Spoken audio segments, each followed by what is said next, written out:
silver@yahoo.com. And let's see what gold is doing right now. Down 1370 at 926.90. We have silver right at 13, down 16 cents. We have platinum down 16 at 1,066. And, of course, palladium is down 3 at 197. So after having a fairly strong morning, they reversed it this afternoon. And, of course, with a stronger dollar. And Bob Chapman from the International Forecaster is joining us this afternoon, editor and publisher. And, Bob, explain to us what's going on. Well, first of all, let's take the dollar you just talked about.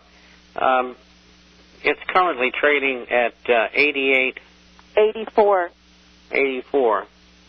And its former high was 88.47, 88.46 and a half. We'll call it 88.47. If it stays where it's at for a couple of days, 2 or 3, 4 days, and takes off, we got a breakout. It might reverse itself, so we got to wait and see. Why is that happening when the dollar should be going down? It's happening because the problems in Europe are greater than what they are in the United States at the moment. You have the problems among borrowers in Eastern Europe. Ireland is a basket case, and if it's not bailed out, the whole Eurozone breaks down. England is essentially bankrupt, and Ireland's close to them. Spain is on its way. They have problems in Italy and in Portugal, but not as bad as the other countries. And then, of course, you have the stronger entities, which are Holland, Belgium, Germany, France. And so there's a lot of financial problems in Europe. And remember, the Europeans purchase 60% of that toxic garbage. And so I think, for number one, whether the Eurozone members like it or not, and there's 16 of them, they are going to have to come to the aid of other Eurozone members. And if they don't do that, the Eurozone will break up, and Europe will be turned upside down financially.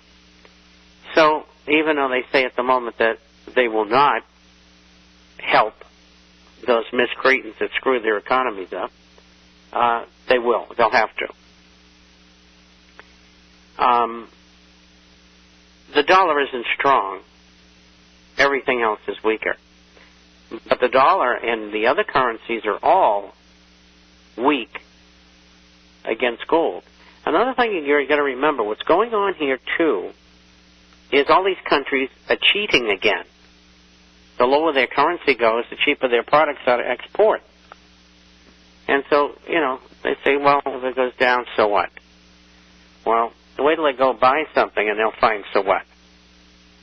And, you've got massive losses in some of these currencies, not the mainline ones. They're down 20% perhaps. And that's reversible when people see how bad the problems are in the United States. But the ones that are getting really knocked around are the second and third world currencies. I mean, the Mexican peso just went from 10.5 to 16.20. Well, that's quite a correction. And why did they do that? Well, 85% of their exports go to the United States. The Canadian dollar is trading under 80 cents to the dollar. Where is it today? Probably 78.5 or something like that. Why? Because they want their goods cheap. It's a race to the seller, and that's CELL. And so that's what's going on. Now, later in the year, as the year goes on, the dollar will get weaker. From what level, we don't know yet. We have to see whether this is a breakout or not. Could very well be. But it's not affecting gold per se, and the reason why is gold is decoupled from the dollar and other currencies long ago. And I don't think it's a factor. I think if the dollar goes down, it might help gold, but gold's on its own. Okay, why is gold doing what it's doing today? At 3:30 this morning, it was up it was 11.20, went to 13.25 on the upside, and silver was up 10 cents at 13.20. At an hour and a half before the COMEX opening, they attacked them both, and gold went down to even, and silver went down to even. Then they hit gold. They took it down about $10, took silver down 3 or 4 cents. The gold rallied back, but then they hit it again. Who's they? The United States government, of course. I mean, they had blue-chip gold stocks down 3 and 4 points, and gold was unchanged. How do they do that? Well, they just naked short them. What do they care? And so this is a game that's being played. And I think a lot of people are really upset about it. Not only people on Wall Street and professional investors, but I'm hearing rumbles coming out of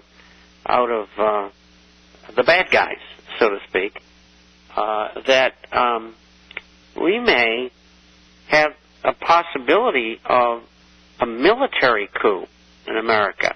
Now, that's coming from the people at the Council on Foreign Relations, and they are very concerned about that. Now, I don't know how they're going to stop it. I don't think it's going to be coming out of the Pentagon. I think it'll be people within the military who say, hey, look, we've had it, we're going with the people, and we're not going to listen to you anymore. If you argue with us, you got a problem.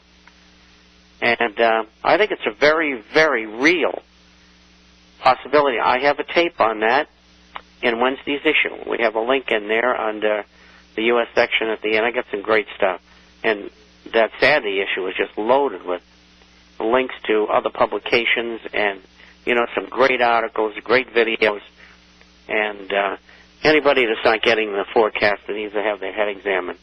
I mean, the work that we put in and the information that we put out is incredible. And we're the only people in the world that I know about who called the breakdown at 72.86 on the Dow. The Dow is down 300 points, 6,763. We are again vindicated. We are again right. Where's it going? 6,000 to 600, somewhere down in there. It'll spike back up. Let's say it's 630. It'll spike back up and run to 72.68 and fail. It'll turn around and go back down and test and probably break down to 5,500. And that's all before September, October. I mean, the news that's coming out is dreadful. The Fed doesn't have a plan. They got their head in the sand. They don't know what to do. They want to delay everything, and they're having a hard time doing it, even with all the TARP funds that are available. You have an administration that is already deeply, deeply into corruption and graft. You saw the bill they put through, and that bill, the stimulus bill as it made, it's just loaded with pork. Unbelievable. And the labor unions are having everything handed to them on a silver platter. I got a piece about Hilda Solis in the coming issue. She's nothing but a crook. It's very simply, she's a crook.